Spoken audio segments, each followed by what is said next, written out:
Kanina kasi nabigla, nabigla ako. Pero, opo,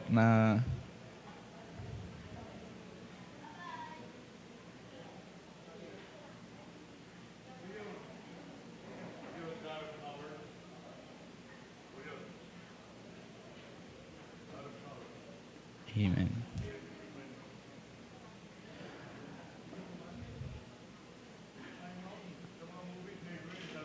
Opo.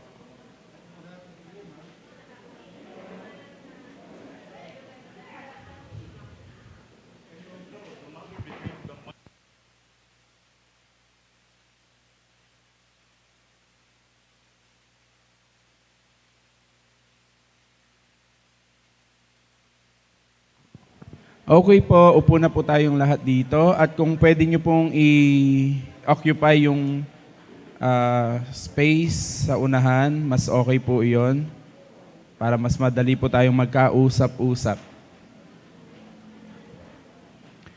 Okay. Basta wag po sobra. Okay. Yes. Okay. So review po tayo. We'll be talking about, again, the 10 commandments in Exodus 20 verses 1 to 17. Okay? May pera ba? Wala. Okay. Review lang po tayo. Ano po ito? Number 1, you should have just one God. Number 2, you should not be bowing to any other gods except God. Okay? 3, do not use the name of the Lord in vain for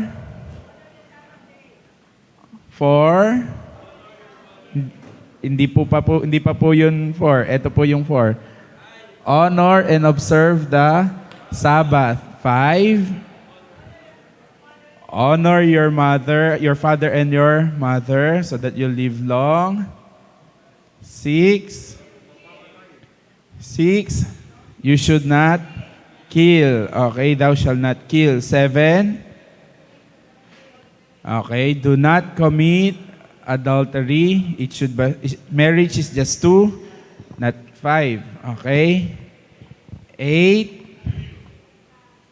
you should not steal. 9, you should not lie. 4 is not 5. And 10, you should not covet. At yan po yung pag-uusapan natin ngayon, no? You should not covet. But, establish muna natin ulit, no? Brother Arn, bakit ganon? Kailangan pang pag-usapan yung law of God where it is in the Old Testament. Kailangan pa ba yan ngayon that we are not under law? Tama po ba? We're not under law. We are under the grace of God. Pero pag binasa nyo po, basahin nyo po ang Romans. Sabi kasi sa Romans, if there's law, then there would be always sin. Pag daw may law, may laging may kasalanan. Pag binasa nyo po ang Romans, no? Pero pag binasa nyo din doon, where there is sin, the grace abounds. So I'm encouraging you to read your Romans. Bakit may law? We are under grace, but the law is there. May batas pa rin po na nasa paligid, no? I'll give you an example of simple law. Ngayon po ay umuulan. Tama po? Tama, umuulan kanina, itong mga nagdaang panahon. Because it's rainy season. May makakapigil po ba sa ulan? Because that's the law of God. There is the natural, ang tawag po natin dyan ay natural law. Pag tag-ulan, tag-ulan. Diba? Kahit anong, of course, in a supernatural sense, kahit anong gawin mong pray, pag tag-ulan, tag-ulan because that's the natural law of God. But of course, if you would like to elevate In faith, you could break supernaturally the law. Okay? Parang nung sinabi ni Jesus, tumigil ka, manahimik ka, yung bagyo. The bagyo is natural. Pero nung inutos ng Diyos, nagkaroon po ng supernatural act. But what I'm saying is this, there are natural laws. No? Yan, natural law po yung nakikita natin. Na kapag hindi po natin sinunod, magulo. Ano yung mga sample na hindi natin sinunod? Halimbawa, sabi nga nung sample, no, kasal. Gusto mo magpakasal, garden wedding. Tapos, ang pinipili mong panahon ng kasal mo, tag-ulan. Hindi ka umaayon sa batas. Hindi ka umaayon sa law. So, magulo. No? Magulo. That's a simple sample. There is also law of the land. Law of the land. Pumunta ka ng ibang bansa, may batas sila. Dito sa Pilipinas, may batas. Then, kapag hindi mo sinunod yung batas, in another term, pag hindi mo sinunod ang batas, ikaw ay nagkakasala. Ikaw ay nagkakamali. At sa bawat pagkakasala mo, iyon ay may karampatang kaparusahan. Okay? And in the biblical way, bawat kasalanan, ang kabayaran nito ay kamatayan. Ganun po kasimple. Inaano ko lang muna po yung pundasyon na, kasi baka mamaya, ba't pa namin pinag-aaralan yung 10 Commandments na yan? Sinabi na nga na sa bawat kasalanan, ang kabayaran ay kamatayan. Brother, namatay na si Jesus sa kabayaran ng lahat ng kasalanan.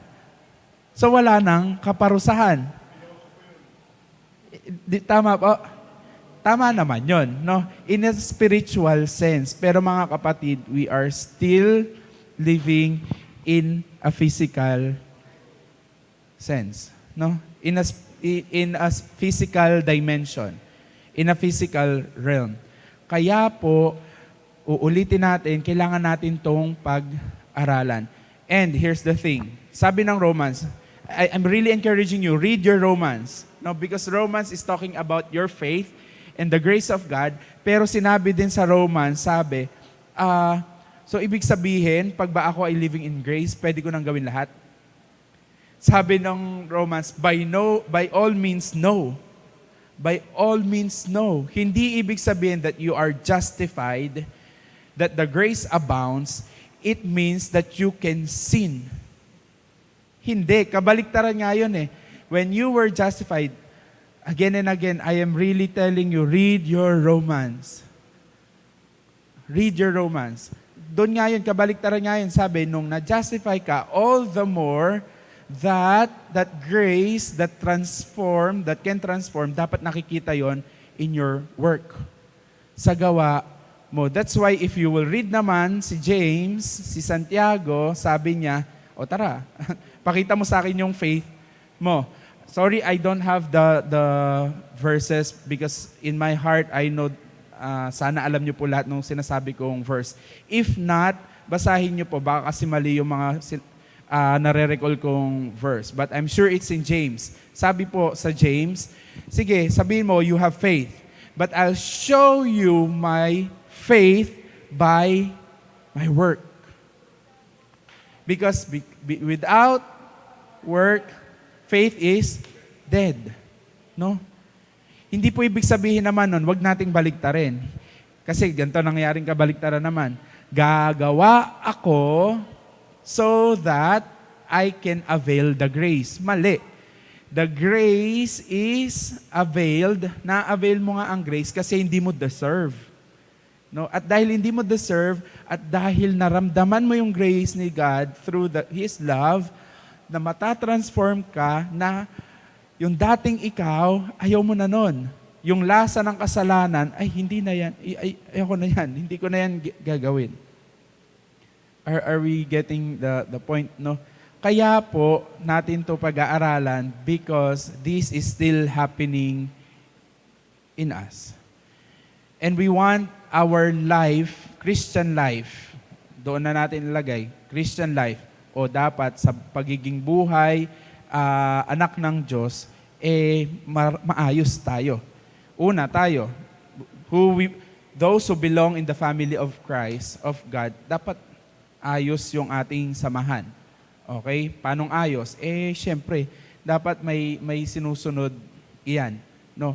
And all the more that when we go out of this church, dapat mas kita sa atin yung wangis, katangian ng Diyos. No? Kaya po natin to pag-aaralan. This might be in the Old Testament, but it is actually in the New Testament as well. And, ayun na, kala ko may bumaril sa akin. Gaganon na sana ako. But actually happening also right now sa inyo at sa akin. No? Ito pong pinag-aaralan natin at pag-aaralan natin. Balik po tayo.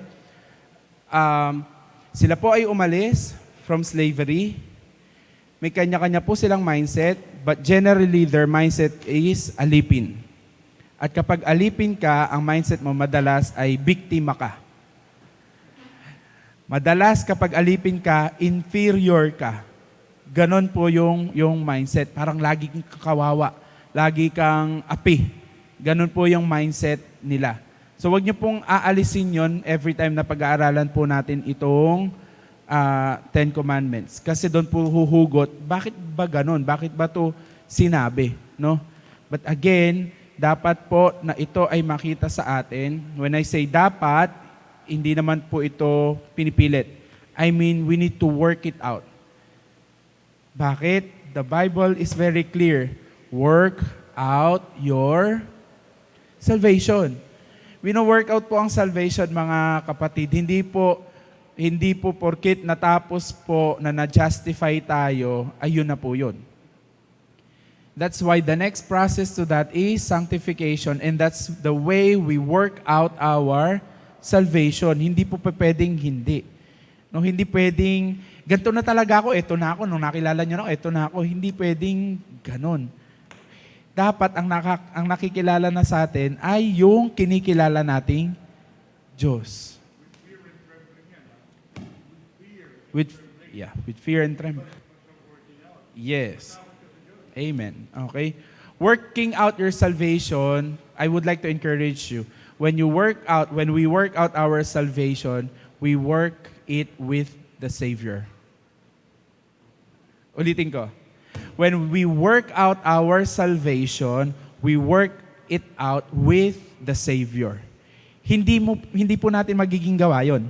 Yung wina-workout natin salvation natin, hindi po. It's still by the grace of God that we can work out our salvation. Hindi po natin magagawa yan. It's only by the grace of God. Galatians 5:22-23. The fruit of the Spirit is love, joy, peace, patience, kindness, gentleness, faithfulness, goodness, self-control. No law is against such thing. Sabi po, the fruit of the Spirit. Hindi po sinabing the fruit of the flesh. Nagiget po natin yon. Basahin nyo din po yung Galatians 5 ninyo. The Galatians 5, the context is walking in the Spirit. Walking with God. What I'm saying is this. Ito pong pag-aaralan natin na Ten Commandments, it is not actually by our own. Hindi po natin to kaya on our own. It's only by the grace of God and the working of the Spirit, of the Holy Spirit in us, that we can do this. Malinaw po tayo doon. Pero ang ending po natin dito is so that we all mature in Christ, that the likeness and the image of Christ would be seen in us. Ready na po tayo? Reverse po tayo ha. Baba pa number 1. Sabi po nung isang kwento, fictional na kwento, meron daw Chinese na nanganak. Nung nanganak po siya, yung anak ay malaki ang mata, kulot, nagulat po silang mag-asawa, no?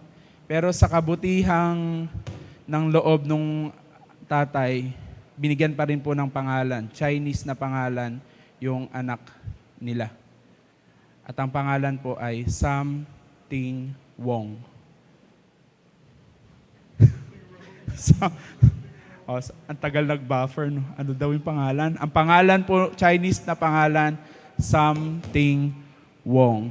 Marami din po mga Kristiyano, baka ang pangalan natin ay Something Wong kasi hindi tayo kamukha ng Ama natin sa langit.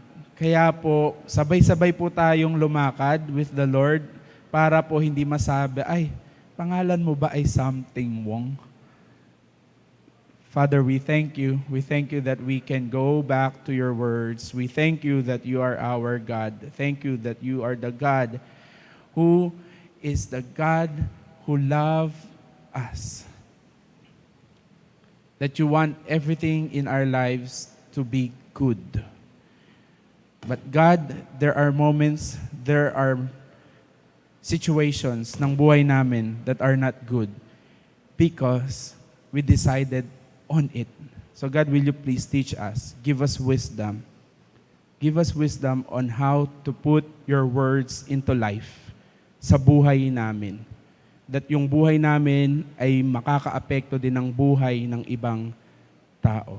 Ang ending, Lord, to give glory unto your name. Only to your name. Holy Spirit, once more, we invite the grace of your ministry. Teach us. In Jesus' name we pray. Amen. So, the last commandment in 10, Exodus 20:17. Let me go. Okay. Maliit lang po, pero ako na magbabasa. Magkakaiba po siya. New American Standard Bible. The Message.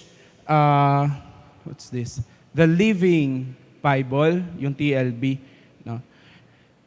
Basahin ko lang po. You shall not covet your neighbor's house. You shall not covet your neighbor's wife, or his male slave, or his female slave, or his ox, or his donkey, or anything that belongs to your neighbor.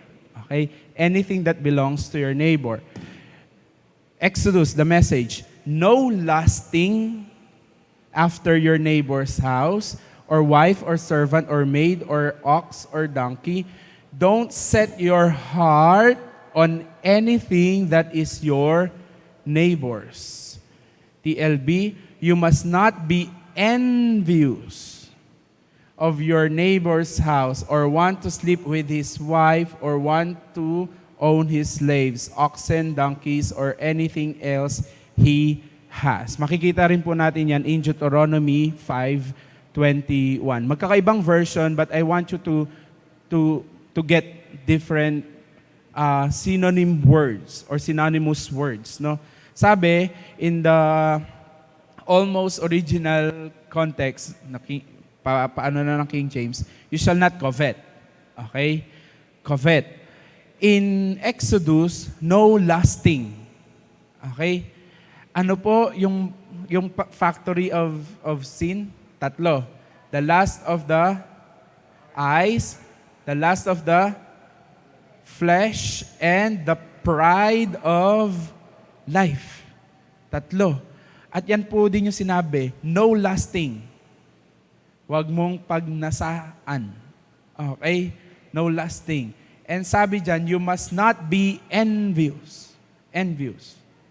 Huwag mainggit. Okay? Synonymous words. Now, go back muna tayo sa context, no? Sabi po dyan, do not covet your neighbor's wife, his male. Magkaiba pa po yung pag-aaralan natin, do not commit adultery. Iba pa po yun, ha? Okay? Iba po yung do not commit adultery. Ito po ay wanting pa lang. So nakikita niyo po yung magiging pagkakasunod-sunod natin. Kasi baka malito kayo, parang adultery din naman yan. Hindi po. Sabi po nung verse, do not commit adultery. Okay? Ito po, wanting pa lang, desiring pa lang na nagiget po natin. That's why if we will simplify the meaning of covetousness or yung pag-covet, it is to want more or wanting more. Ibig po palang sabihin nito, mga kapatid, hindi ibig sabihin na wala ka. Meron ka. Meron ako. Ang sinasabi ng verse, do not want more. Get po natin iyon? Which actually, madalas po nating nararanasan. Lagi ko pong sinasample to sa inyo, no? Kakain tayo sa restaurant. Kakain kayo sa restaurant. Dumating na po yung order ninyo. Tapos, kumakain na kayo. Tapos, biglang dumating yung order ng kabilang table. Most of the time, pag tinignan natin, ba't ba ito kasi na parang mas masarap yung order nila? As basic as that, no? Pasimplihin pa natin, lalo pag, eto po, kwento lang naman, lalo pag gawing Pampanga daw. Kasi talagang pag Pampanga, mga seaman, mga naka-abroad po yung mga nagtatrabaho doon. Pag daw po yung kapitbahay, may pinasok na malaking TV, siguraduhin mo, next week, yung kapitbahay din, meron din. Ganyan po katindi ang pagnanasa nating tao. No, hindi about Kapampangan lang, but tao. In generally, we are wanting more. We are wanting more. So ganun po, in general, yung ating pong meaning ng covetousness.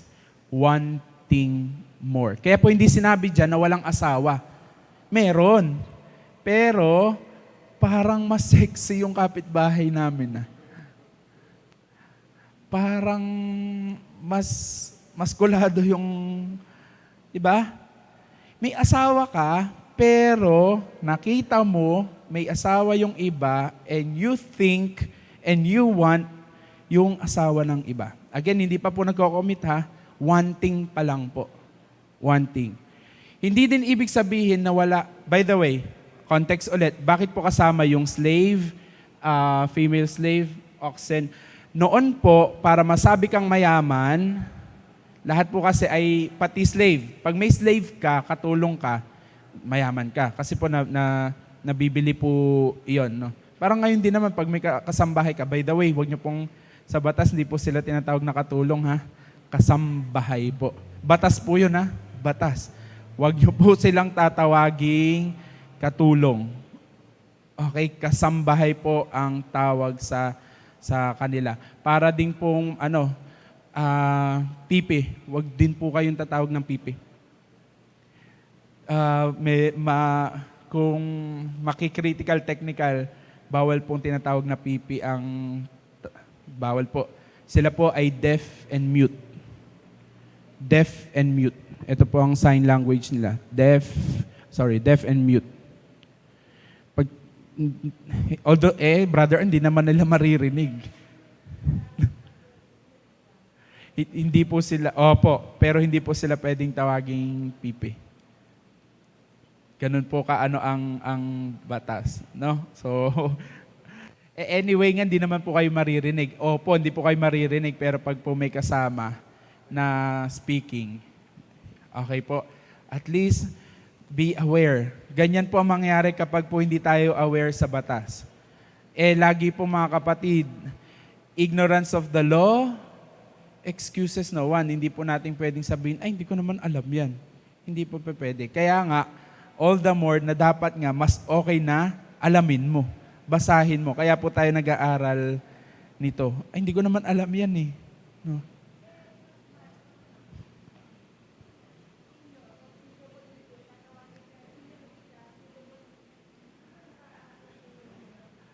Yun naman po ang depende po pag tinawag po kayo. Pag sinagot ko po yan sa batas, wala pong ganon. Pero depende na po sa inyo kung ma-offend po kayo or hindi. Pero ang sinasabi ko po, by law, hindi po pwede yung mga tinatawag na katulong NPP no, sa batas. So, pag po ganon, sasabihin nyo po, para hindi po kayo tatawaging senior. Ayoko tinatawag senior. Na-offend ako. Okay? Gusto ko sabihin nyo, junior. So ngayon po si Nanay Ana Flor, ina-announce ko po, ang tawag po kay Nanay Ana Flor Jr. Hindi po, joke lang po. Saka po natin pag-uusapan yan yung offensement. Sometimes kasi we tend to offend people without us knowing. No? Maybe some other time. Pero dito muna po tayo. Okay? So do not covet. Especially po, umalis sila sa pagkakaalipin and most of them, again, mentality ng alipin, ang tendency pag nakakita sa kapitbahay, nakakita sa iba, bakit sila may donkey? Buti pa sila, no? Maiinggit po. At makikita nyo po kung gaano kalalim. Kaya to sinisimulan pa reverse. Kasi po, yung simpleng covetousness ay maghahatid sa iba pang kasalanan. Mamaya may isa tayong character. I think alam nyo na kung sino yung pag-aaralan nating character. Sino po? Marami po siya, pero ito mas kilala. Hari siya, nag-covet siya. Si David. Okay po. Si Ahab din po, isa din po sa nag-covet. Marami pong nag-practice ng covetousness. Pero isa na mas practical na makikita nating lahat, si David. No? Mamaya, titingnan po natin. But let me go to Teacher Joe. Pwede mo ba akong tulungan? Thank you. So, habang lilipat lang po ni Teacher Joe, ngayon pag-uusapan po natin yung iba pang mga sanga-sanga ng covetousness. No? But while you're seated there, I hope that you will try, tingnan po natin, lahat po tayo, tingnan natin, may area ba ng buhay ko that I am covetous? No? Maaari yang sa relasyon, parang buti pa yung relasyon nung doon, mas okay. Maaari yan sa material, no? Maaari yan na trabaho.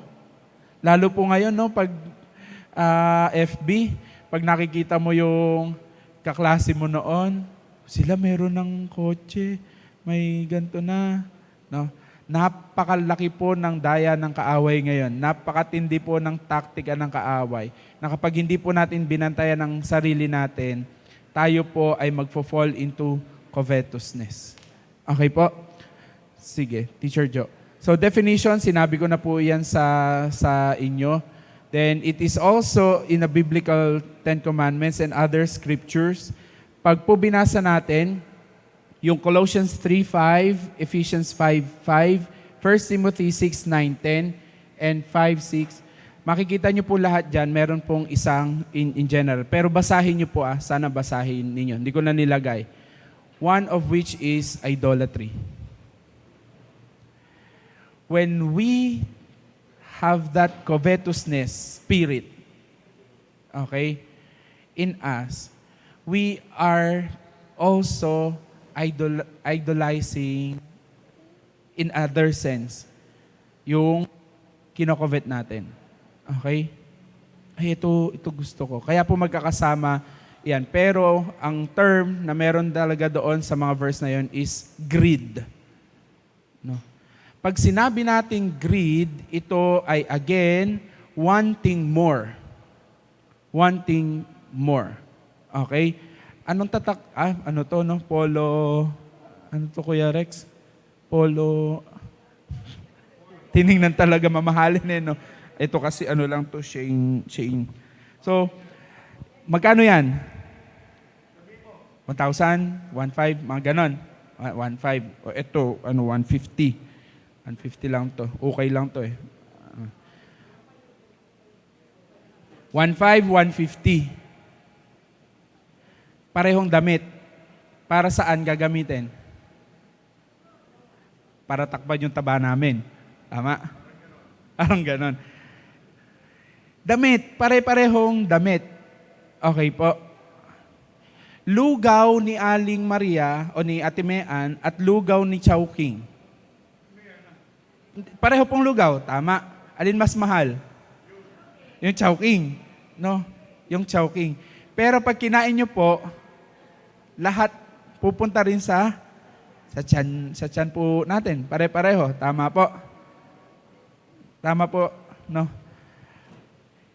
When we are in greed, we go beyond our need. Uulitin ko. When we are in greed, we are going beyond our need or needs. Ang need mo lang naman damit. So kung di mo talaga kayang bumili ng mamahaling damit at kung damit lang din naman, just to suffice your need, bumili ka. Di ba? Ang need po ay, simple lang, the hierarchy of Maslow, diniscuss ko na rin po sa inyo yon kung matatandaan nyo, ang need lang naman natin ay food, shelter, clothing. The rest po na magkakaroon kayo, ang tawag na po doon, secondary needs. Education is a secondary need. Pero ibig pong sabihin, hindi pasimple natin, ang need po ay yung kailangan para mabuhay ka. Yung secondary need ay yung need para lang medyo gumanda yung buhay mo. Pero pwede kang mabuhay kahit wala yung secondary need mo, basta meron ka nung primary need mo. Get po natin? At ang kailangan po natin, primary need. Marami po bang buhay pa rin ngayon pero hindi nakatapos? Tama? Because that's a secondary need. Tama po? Hindi siya essential. Mabubuhay ka kahit wala. Tama po? Yes. That's why the verse is really telling us that we should stay out of being greedy. The right adjective is greedy. At doon po nahuhulog ang marami sa atin. Even the Bible would say, I forgot the verse, pero sabi, maraming nag-shrink away. Pumipikit ako kasi I'm trying to recall the context or the verse. Maraming mayayaman ang nag-veer away from faith. It's in the Bible. Pero hindi po sinabing masamang maging mayaman. Pero kapag yung yaman mo ay inilalayo ka sa Diyos, it's not totoong yaman. That's why I also told you this, no? The real blessing is the blessing that make you closer to God. Pero kapag nilalayo ka niyan sa Diyos, hindi yan totoong blessing. Okay po. So, sabi po nung verses, kuhanin nyo po, basahin nyo po sa inyong mga personal na pagde-devotion. No? Greed, which can lead to various sins. Which can lead to various sins. Puntahan na po natin si David.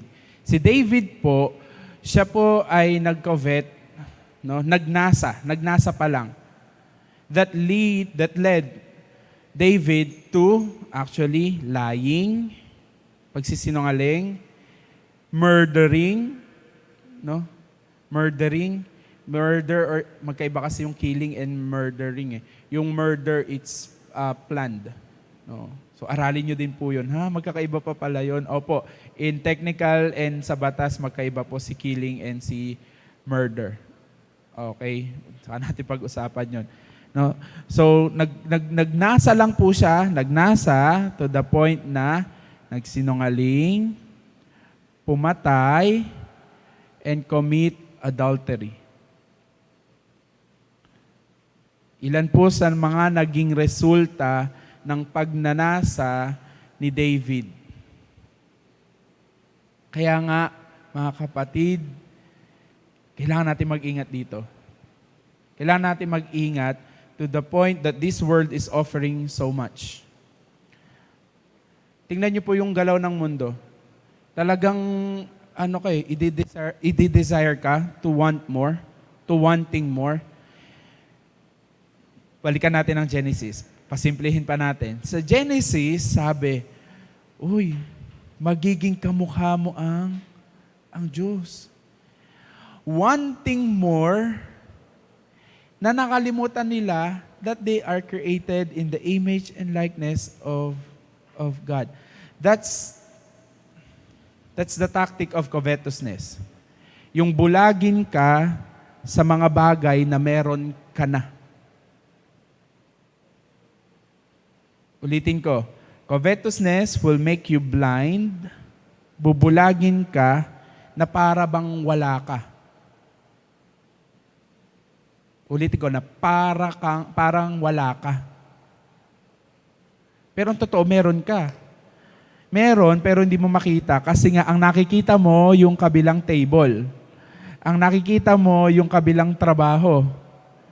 It will always be greener in the other side of the pasture. That's an idiomatic expression. It will always be greener.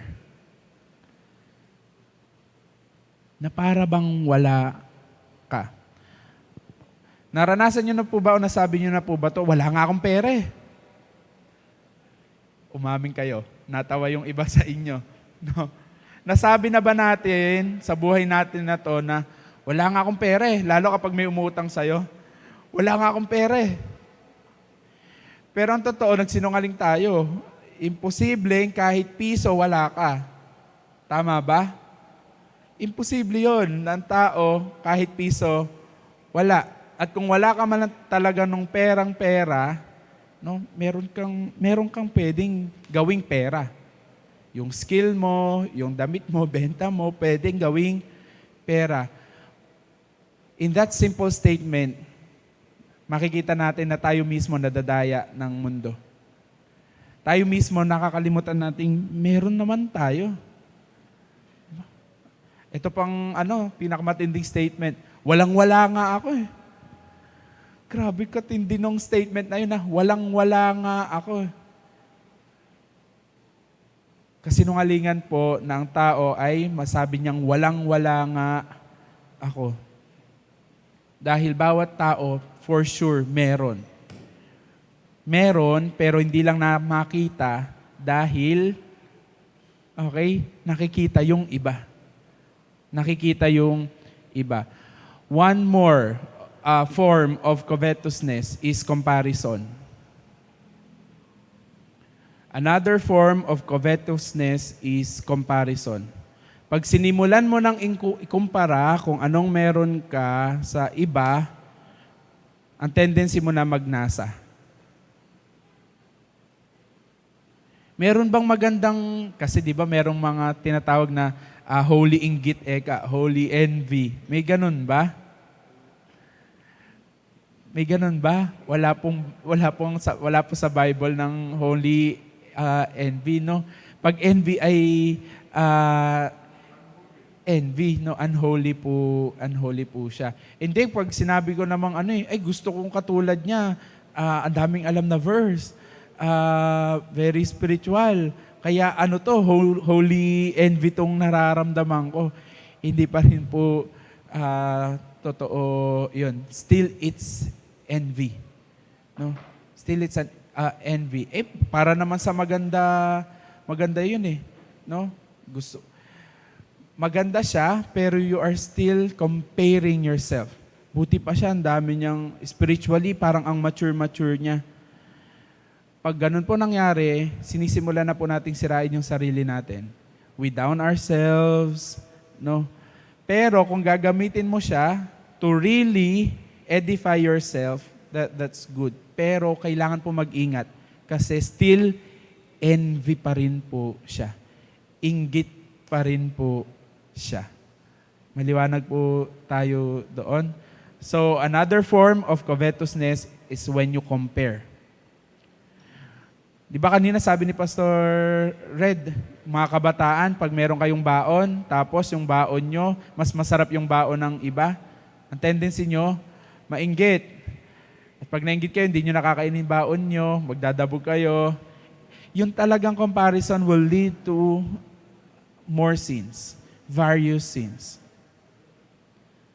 Dulo po ito ng Ten Commandments, covetousness. Marami pong gulo ng buhay natin because we are wanting for more. We are wanting for more and we are not thanking what we already have. Okay po. Next slide. 1 hour lang ako, no? 11:30. Meron lang akong 10 minutes. So ito po yung covetousness, consequences. It leads to other sins. Sinabi na po natin yan yung kay David. Destroys relationships. No? Alam niyo po ba na ang ganda ng kasabihan ng Pinoy, no? Kapatid ng... Sorry. Hindi po, iba po yun, yung magnanakaw. Mag-iingat ka daw sa taong inggitero-inggitera. Kasi gagawin yan ng lahat para masira ka. Halimbawa, hindi ko alam kung naranasan nyo na to ha, but I've heard stories like this. Best friend mo, pero dahil inggit siya sa'yo, no, lahat gagawin niya para masira ka.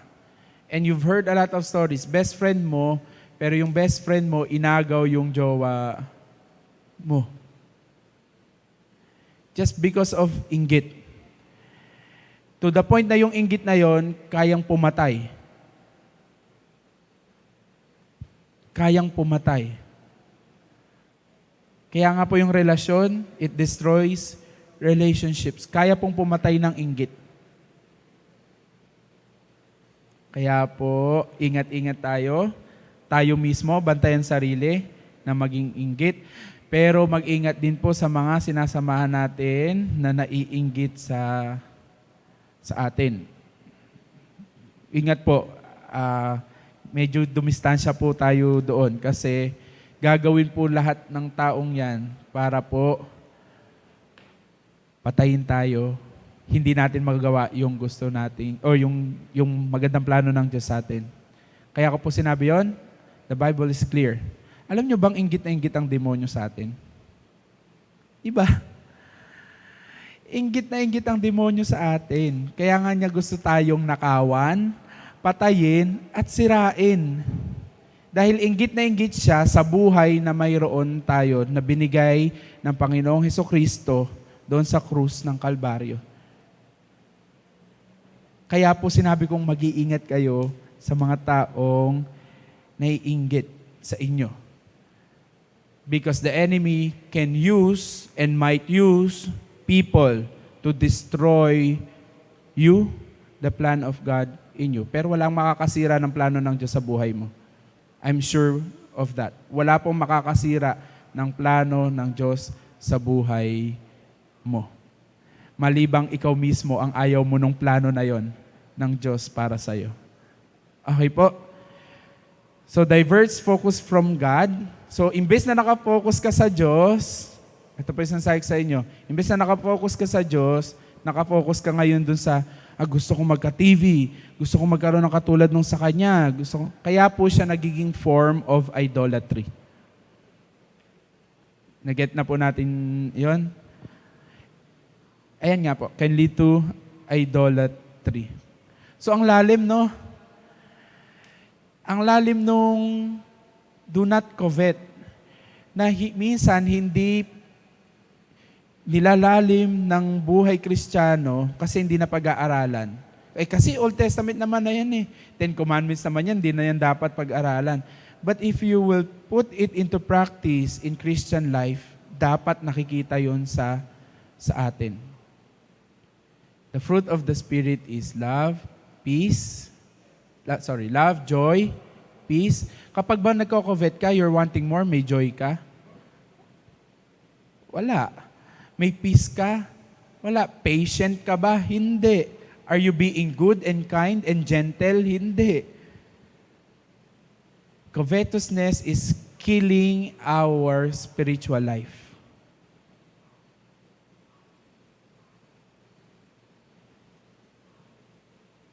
And again, yan po ay isang karakter ng kaaway. Maiinggitin. Next slide, I think I think that would be my last for now kasi 11:35 na. So to combat labanan ang covetousness. We need to develop. Ulit po, i-develop. Kasi po ito ay pinapractice. Wala pong natural sa atin na contented agad. Sabi nga po, in research, pag po pinanganak ang bata, lagi po yan pakabig. Kaya nga po ang bata, kita nyo, gusto lagi yung attention. Di ba, ginaganon ka ba, Brother Rex, ng, tatay, ginaganon pa po. Ganon. Kasi they want all attention. No? Ganon po ang mga bata. Bata, especially, they are manipulator. Kanina, nag-usap nga kami ni Ate Maluno. They want, gusto ko yan. Tapos pag sinabi mong no, talagang naglulupasay, nagmamanipulate sila. No? Ganon po ang mga bata. Because, generally, pinanganak po tayong lahat that we are not contented. That we don't have that contentment in us. Kaya po yan, dapat tinetrain, pinapractice, dinedevelop. At paano? Sabi ng salita ng Diyos, ang kasiyahan natin dapat ay nasa Panginoon. Rejoice in the Lord always. I said, rejoice. Sabi ba, rejoice in the world? Hindi. Rejoice in the Lord always. Sa Diyos mo hanapin ang kaligayahan. Tanging sa Diyos lang pumahanap yun. Wala pong iba. Hindi sa asawa, hindi sa anak, hindi sa pera, hindi sa trabaho, hindi sa career, hindi sa kung anumang meron tayo sa mundong ito. Lahat po yun hindi masama. Okay, hindi ko po sinasabing masama iyon. Magiging masama siya kapag tayo po ay nalalayo na sa Diyos dahil wala na tayong kakontentuhan sa kung anong meron tayo. So, covetousness. Ang dapat pong gawin, develop contentment. Okay? Develop contentment. And last slide, I think. Sige, Teacher Joe. So, ways to combat. Cultivate contentment. Guard your heart. Focus on spiritual treasures. Treasures beyond what you can see here. Practice generosity. Grabe, no? Practice generosity. Why? Because when you are generous, it means that you are happy, joyful sa kung anong meron ka. Ready kang i-share. Alam mo, kapag hindi natin kayang bitawan kung ano yung meron tayo, lalo kung inutos naman ng Diyos na bitawan natin at ibigay, all the more na hindi tayo makaka-receive. Hindi ikot yung blessing. But when we practice generosity, it means that we trust God. No? We trust God na kapag binitawan ko to, God, you will provide for me. You will provide all my needs according to your riches and glory. Okay? Last statement na po ako kasi 11:50 po tayo nag-start, 11:40 na, nakaisang oras na po ako. Ayoko naman tapatan si Pastor Ed. Red pala. No, isang oras, nakadalawang oras na po tayo. Reminder po sa ating lahat. Again, I'm just the one talking, pero I'm talking also to myself. No? Parameter. If it is not your need, okay, don't go beyond your need. Pag hindi mo need, mag-isip ka muna. Pag hindi mo need, mag-isip ka muna. Kasi beyond your need, gugulo na po. Beyond your need, again, is greed. Beyond your need is greed. Kapag po lumagpas na tayo sa need natin, gugulo na po. Sample. Bumili ko ng sapatos. Wala sa budget namin. Titino po ba yung next step o gugulo? Gugulo. Kasi wala sa budget. Pero kung need ko naman siya, dapat pinag-ipunan ko. Dapat di ba pinaghandaan ko muna para hindi gumulo.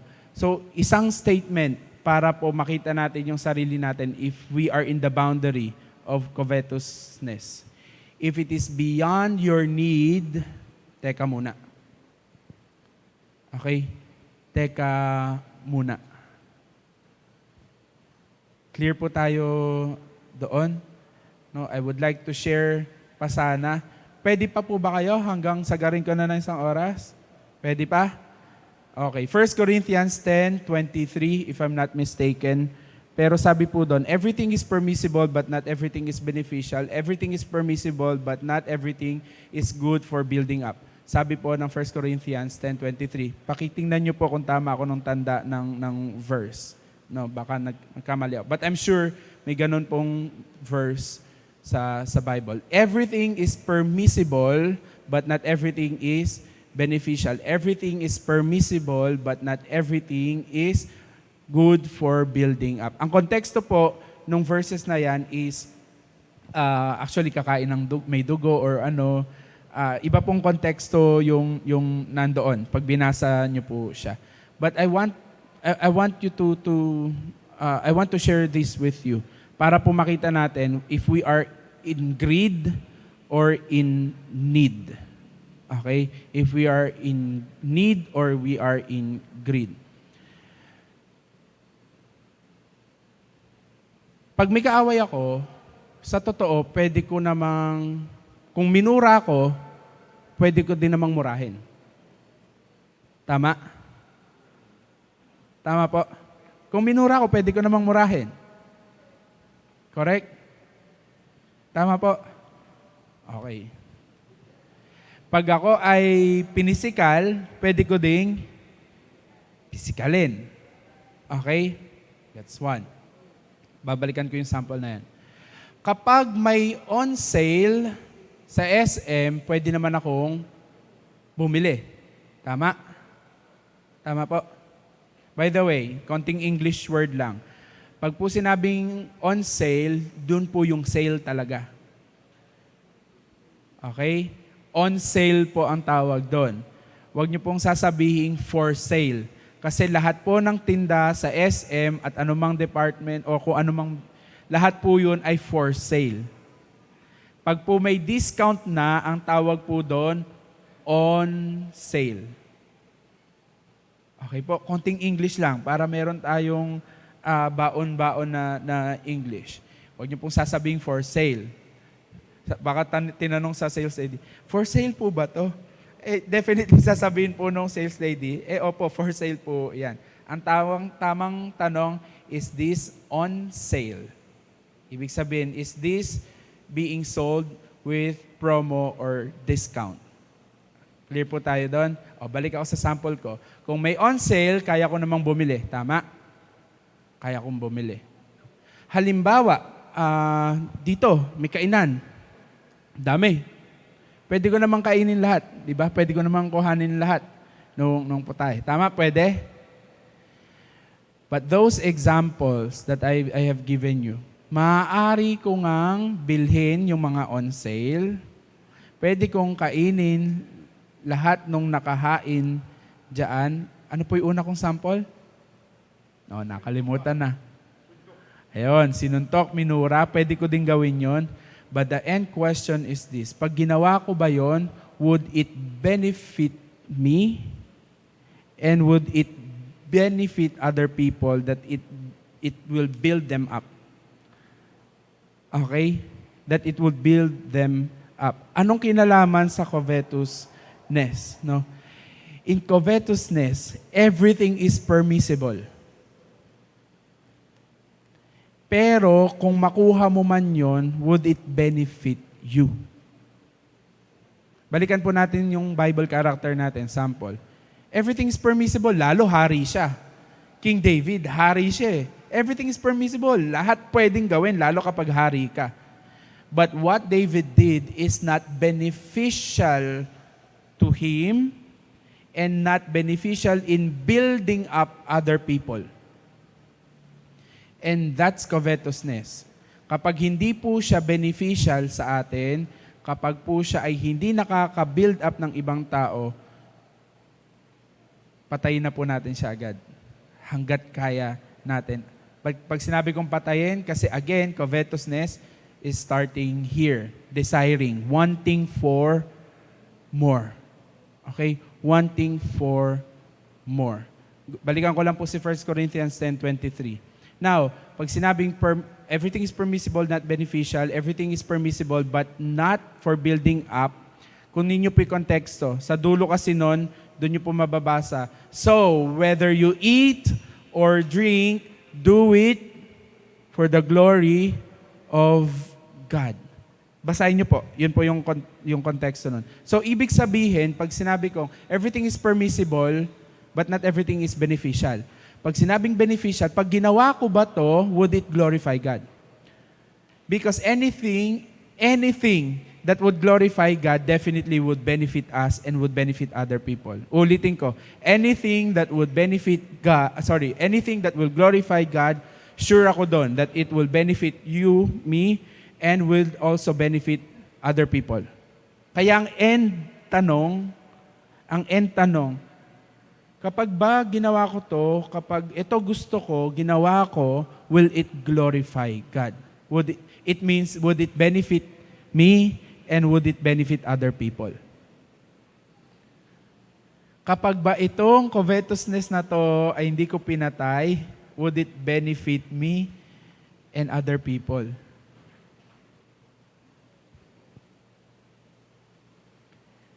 Three minutes. So, ang end ko, medyo nakadalawang topic po yung tinalunan ko. But I would like you to at least memorize 1 Corinthians 10:23. Everything is permissible. Sabi nga sa Pilipinas, everything pwede mong gawin. No? Sige. Sabi ng Itbulaga ba yun? No? We're in a free country, but the Bible is not, it's not the way of the Bible. Yes, we are free, but you will not use your freedom to indulge to sin. Kaya po sila, they became free. Remember, from Egypt, sila po ay pinalaya. Pero dapat yung freedom na yon, they would not use it to indulge to sin. At the same warning, instructions for all of us, lahat po tayo pinalaya ng Diyos. Pero yung freedom na meron tayo, the grace that we are experiencing and enjoying now is not for us to enjoy sin. Kaya nga ulit sinabi doon sa prostitute, ako may di kita babatuhin, but sin no more. Malaya ka na, but sin no more. And my last statement, we will pray in last 2 minutes. Do not feed your greed. Do not feed your greed. The world, ang tendency po niyan, i-feed yung greed nyo. Kaya nga yung news feed, tayo no, ingat tayo lahat. Ang tawag po dyan, news feed. Pag nag-scroll po kayo ng inyong FB, anong tawag dyan? News feed. At anong i-feed niyan? The lust of the eyes, the lust of the flesh, the pride of life. Kaya nga pag magpo-post ka ba na naghihirap kami ngayon? Hindi. Ipopost mo yung magaganda. That's pride of life. Kaya po, ingat. Do not feed your greed. Bakit po? Wala pong kabusugan ang greed. Walang kabusugan ang greed. No matter how much you feed your greed, it will not be satisfied. You can only be satisfied if you will feed your need. Let's pray. Father, we thank you. We thank you that we are dealing, discussing, and learning sa alam namin, tingin namin, alam na namin na 10 Commandments. But God, thank you that you are refreshing us. You are refreshing us of your insights, of your revelations. And thank you, God, that you are revealing yourself to the one who is seeking you, to the one who is seeking you with all of his or her heart. God, we thank you. And I pray that you will put more desire in us. More of you. Desiring more of you. The one who will supply all our needs according to your riches and glory. God, thank you Very clear ang sinasabi mo sa iyong salita that we should not be worrying as how the Gentiles are worrying.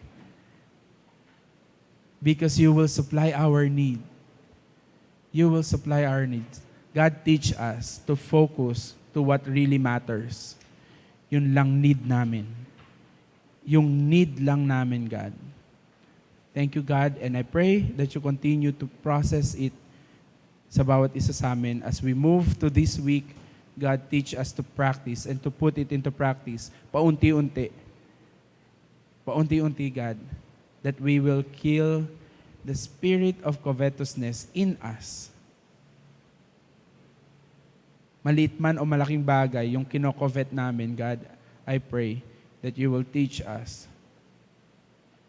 You will give us the strength and the power and the courage to put a stop and kill it through your name, through the power of the name of Jesus Christ. Thank you, God. Dismiss us with grace and joy. Allow us to enjoy the remaining hours of today. In Jesus' name we pray. Amen. Amen. God bless everyone.